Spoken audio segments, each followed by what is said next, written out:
نعم، نحن عبدة الأضرحة التي تقربنا إلى الله سبحانه وتعالى، لأن هناك فرق بين القبر والضريح. القبر في مسلم عادي، أما الضريح ففي ولي من أولياء الله الصالحين أخلص لله، فربنا سبحانه وتعالى كرمه وجعل له مقام يزار. بسم الله الرحمن الرحيم. Bismillahirrahmanirrahim. Assalamualaikum warahmatullahi wabarakatuh. Alhamdulillah wassalatu wassalamu ala rasulillah. Allahumma sholli ala Muhammad wa ala ali Muhammad. Alhamdulillah, kita bertemu kembali di channel Cahaya Hidayah. Nah, teman-teman semuanya, jadi di video kali ini saya akan membahas tentang orang-orang sufi. Kenapa orang-orang sufi ini lebih suka meminta kepada kuburan wali ataupun kuburan yang dianggap orang-orang soleh? Nah, teman-teman semuanya, jadi nanti akan mendapat jawabannya dalam video ini ya, teman-teman semuanya. Saya akan langsung tampilkan dari jawaban orang tersebut. Karena begini ya, teman-teman semuanya, mereka itu beranggapan bahwa apa yang ada di dalam kuburan tersebut itu adalah wali, yaitu mereka itu lebih dekat kepada Allah Subhanahu wa Ta'ala. Nah, kemudian wali tersebut akan memintakan doa kepada Allah. Nah, mereka itu beranggapan seperti itu. Maka keyakinan orang sufi itu adalah meminta kepada kuburan orang yang dianggap soleh. Nah, teman-teman semuanya, nah begini ya, saya akan tampilkan videonya tersebut. احنا كمتصوفة ولسنا شيعة بيقولوا علينا ان احنا عبدة الأضرحة. بيقولوا على المتصوفين انهم عبدة الأضرحة. نعم، نحن عبدة الأضرحة التي تقربنا إلى الله سبحانه وتعالى، لأن هناك فرق بين القبر والضريح. القبر في مسلم عادي، أما الضريح ففي ولي من أولياء الله الصالحين أخلص لله، فربنا سبحانه وتعالى كرمه وجعل له مقام يزار. Nah, teman-teman semuanya, jadi mereka itu beranggapan kan bahwa apa yang ada di dalam kubur itu adalah orang soleh. Jadi orang soleh itu hidup ya, kemudian memintakan doa kepada Allah. Nah, kurang lebih seperti itu ya teman-teman semuanya. Maka orang-orang sufi itu, kalau ulama-ulama orang yang ada di Arab Saudi mengatakan orang-orang sufi adalah penyembah kubur. Nah, mungkin seperti inilah ya yang dikatakan menyembah kubur. Mereka juga mengakui kan tadi yang video tersebut ya. Nah, teman-teman semuanya, kemudian saya akan tampilkan ya penjelasan dari Ustadz Amin Nurbaidza. Jadi ini adalah inilah sebab orang-orang sufi meminta kepada kuburan wali. Nah, oke, teman-teman semuanya, mari kita simak penjelasan yang detail oleh Ustadz Amin Nurbaidza. Allah Subhanahu wa Ta'ala, zat yang maha tinggi, Allah Ta'ala, Dia menurunkan wahyunya. Dia menurunkan wahyunya, dan ini umat manusia, ini hamba, para hamba. Baik, Allah menurunkan wahyu hingga sampai kepada para hamba. Melalui siapa? Melalui para rasul. Sehingga para rasul ini menjadi perantara antara Allah dengan para hamba dalam penyampaian wahyu. Karena nggak mungkin Allah bicara dengan seluruh hambanya, nggak mungkin. Allah berfirman dengan seluruh makhluknya, itu nggak mungkin. Maka Allah pilih salah satu di antara hambanya untuk menjadi rasul, lalu Allah turunkan wahyu kepada rasul itu, kemudian rasul itu menyampaikan wahyu tersebut kepada para hamba Allah Ta'ala yang lainnya. Baik, sehingga ini saya kasih tanda turunnya wahyu. Turun wahyu. Nah, menurut sufi, Allah juga menurunkan berupa wangsit atau ilham yang itu disampaikan kepada para wali. Nah, di sini ada wali. Wali, Allah turunkan ilham. Kemudian ilham itu disampaikan kepada para hamba. Maka wali adalah perantara antara hamba dengan Allah dalam penerimaan ilham. Sudah? Lalu mereka mengkiaskan, sebagaimana jalur turun itu melalui Rasul dan jalur turunnya ilham melalui wali, maka jalur doa juga melalui Rasul, jalur pemohonan juga melalui wali. Itu kata mereka. Paham ya? Sebagaimana kita meyakini bahasanya kita bisa memahami wahyu melalui Rasul, berarti Rasul adalah perantara antara Allah dengan kita dalam penyampaian wahyu. Dan kita juga bisa mengetahui adanya ilham melalui nasihat-nasihat disampaikan oleh para wali, sehingga kita tahu kebenaran melalui ilhamnya para wali yang itu datang dari Allah langsung. Maka ketika kita memohon kepada Allah harus melalui para Rasul dan melalui para wali.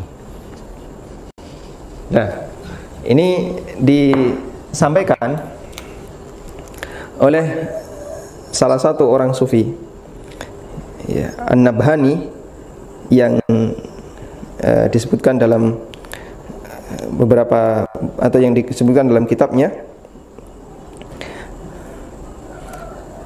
Mereka mengatakan, inna mura'ata janibillahi ta'ala wal muhafazati ala tauhidihi innama takunu bita'dhimi man 'azamahu Allah ta'ala wa tahqiri man haqqarahu Allah wa qad ja'alahumullahu subhanahu wa ta'ala wasa'id lana fi tablighi syara'i dinina fi tablighi syara'i dinihi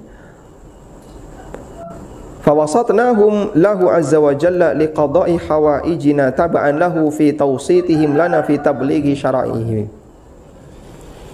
Allah telah menjadikan adanya perantara-perantara, yaitu para rasul, para wali, dalam menyampaikan agamanya. Para rasul menyampaikan agama, menyampaikan pendidikan kepada umat.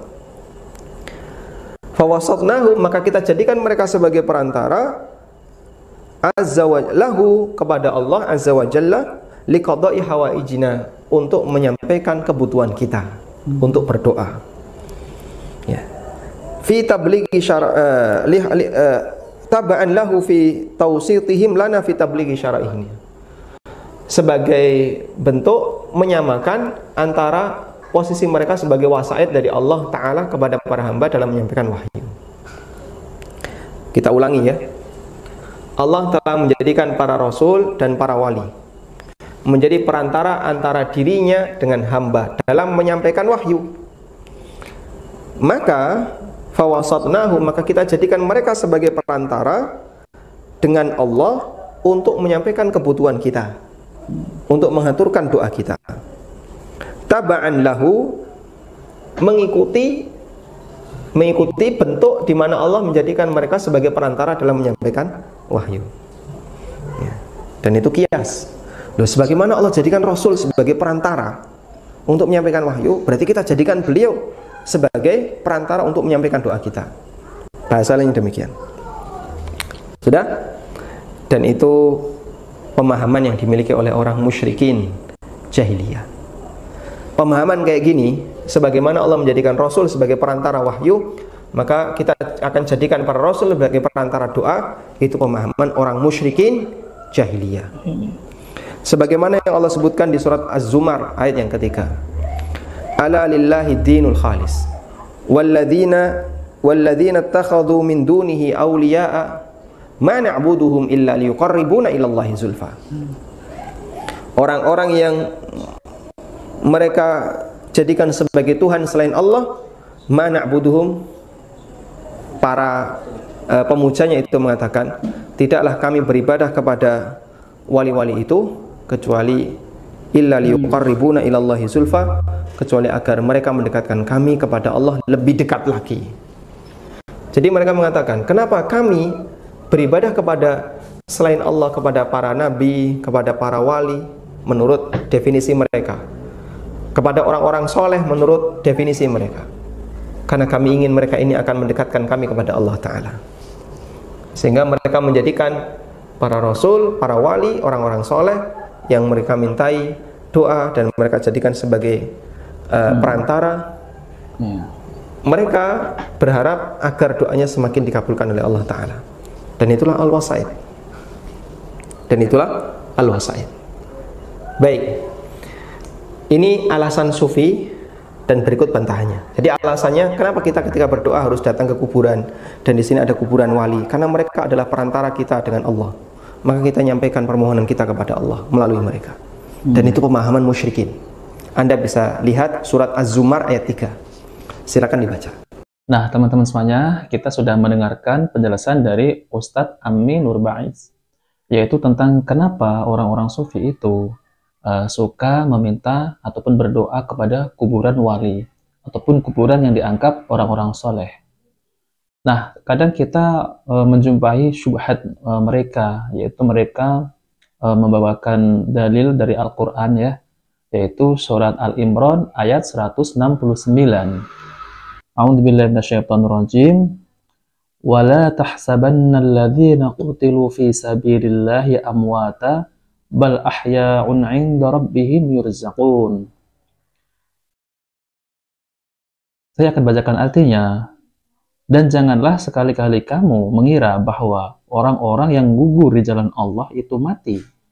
Sebenarnya mereka itu hidup di sisi Tuhannya dan mendapat rizki. Ya, maksudnya mereka itu menganggap orang-orang yang dianggap wali itu di dalam kubur itu hidup dan kemudian diberi rezeki. Kemudian mereka mengatakan, iya memang betul, orang yang meninggal itu semestinya tidak meninggal, ya, tapi dihidup di alam kubur.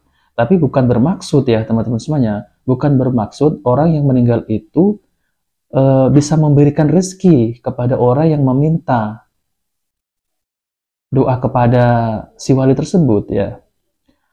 Akan tetapi Allah itu memberi rezeki orang yang meninggal tadi itu. Nah, kemudian ya teman-teman semuanya, di sini itu ada tafsir Ibnu Katsir, ya, tentang menjelaskan surah Al-Imran ini ayat 169. Ini mengisahkan tentang orang-orang yang gugur di medan perang Uhud waktu ketika itu.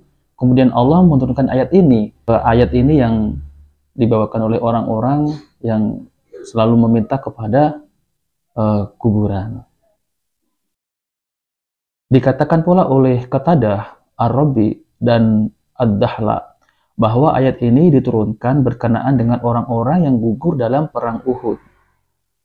Hadis lain diriwayatkan oleh Abu Bakar ibnu Mardawayh, disebutkan bahwa telah menceritakan kepada kami, Abdullah ibnu Ja'far telah menceritakan kepada kami, Harun ibnu Sulaiman telah menceritakan kepada kami, Ali ibnu Abdullah al-Madini telah menceritakan kepada kami, Musa ibnu Ibrahim ibnu Kasir ibnu Bashir ibnu Al-Faqih al-Ansari yang mengatakan bahwa ia pernah mendengar Talhah ibnu Khairaisi ibnu Abdurrahman ibnu Khairaisi ibnu Sumi al-Ansari mengatakan bahwa ia pernah mendengar Jabir, ya, ini Jabir ibnu Abdullah. Jadi Jabir ini anak dari ibnu Abdullah menceritakan hadis berikut, yaitu pada suatu hari Rasulullah Shallallahu Alaihi Wasallam memandang diriku lalu bertanya, mengapa kulihat kamu sedih wahai Jabir, ya. Jadi Rasulullah itu bertanya kepada Jabir, ya. Aku menjawab, wahai Rasulullah, ayahku telah gugur. Jadi ayahnya itu telah gugur di medan perang, yaitu waktu ketika perang Uhud, ya. Wahai Rasulullah, ayahku telah gugur dan meninggalkan utang serta anak-anak yang banyak. Rasulullah Shallallahu Alaihi Wasallam bersabda, ingatlah, aku akan menceritakan kepadamu bahwa tiada seorang pun yang berbicara dengan Allah, melainkan di balik hijab penghalang, dan sesungguhnya ayahmu berbicara secara berhadapan dengannya. Menurut Ali ibn Abdullah al-Madini, arti kifahan ialah berhadap-hadapan secara langsung tanpa hijab. Jadi ayah Jabir itu, ya, Abdullah itu berbicara langsung kepada Allah berhadapan tanpa hijab, ya. Kemudian Allah berfirman, mintalah kepadaku, niscaya aku beri. Lalu ia menjawab, aku meminta kepadamu agar dikembalikan ke dunia. Lalu aku gugur lagi jalanmu untuk kedua kalinya. Maka Allah Subhanahu wa Ta'ala berfirman. Jadi ayah Jabir itu meminta kepada Allah agar dikembalikan ke dunia lagi, agar bisa berperang lagi melawan orang-orang Quraisy ataupun orang-orang kafir ya. Jadi kemudian mati, kemudian hidup lagi, perang lagi.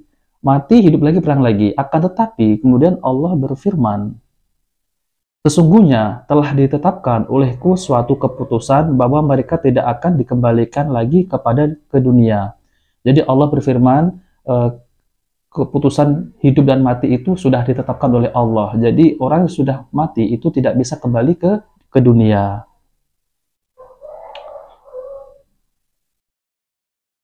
Kemudian ia berkata, wahai Tuhanku, kalau demikian sampaikanlah kepada orang-orang yang ada di belakangku. Maka Allah Subhanahu wa taala menurunkan firman-Nya. Nah, kemudian Allah menurunkan firman yaitu surat Al-Imran ayat 169 tadi, yaitu tentang ayat surat Al-Imran 169, yaitu tentang janganlah sekali-kali kamu mengira bahwa orang-orang yang gugur di jalan Allah itu mati. Sebenarnya mereka itu hidup di sisi Tuhannya, mendapat rezeki. Jadi ayat ini menjelaskan bukan orang yang sudah meninggal itu memberi rezeki, ya. Jadi ini disalahpahami ya, orang-orang yang sudah meninggal itu termasuk wali Allah, dikiaskan dengan wali Allah itu bisa memberi rezeki, padahal itu tidak.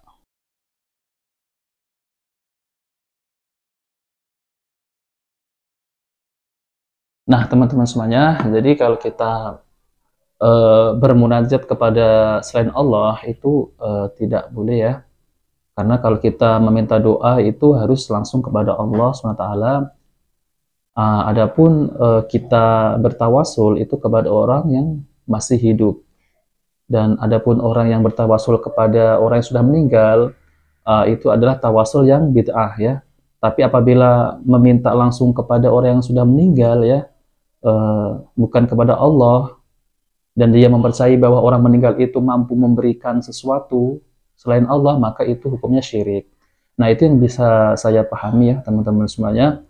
Nah, oke teman-teman semuanya, jika video ini bermanfaat, jangan lupa like dan subscribe di channel Cahaya Hidayah. Wabillahi taufiq wal hidayah. Wassalamualaikum warahmatullahi wabarakatuh.